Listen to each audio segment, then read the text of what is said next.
Allah.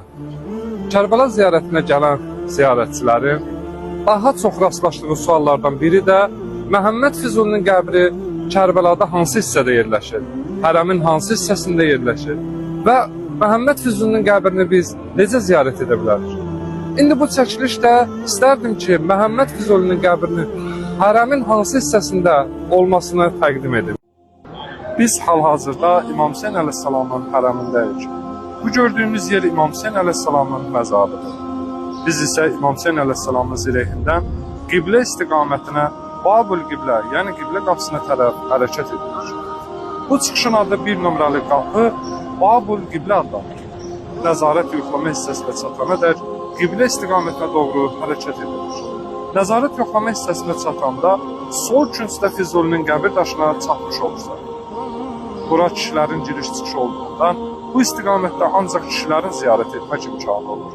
Xanımlar isə İmam Hüseyn əleyhissalamın hərəminin çöl tərəfindən Babul qiblə, yəni qiblə qapısını soraq etməklə girişə yaxınlaşdıqda sağ küncdə Füzulinin qəbir daşını aydın görə bilərlər. Füzuli təkcə bir şair deyildi, o Əhl-i Beytə vurğun bir aşiq idi. Ömrünün son illərində Füzuli Kərbəlada yaşayır.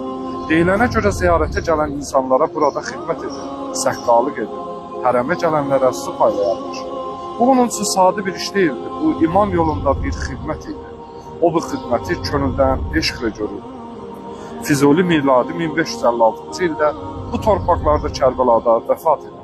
Onun qəbri də burada İmam Hüseyn əleyhissalamın ziyarətinə gələn ziyarətçilər tərəfindən hörmətlə yad edilir.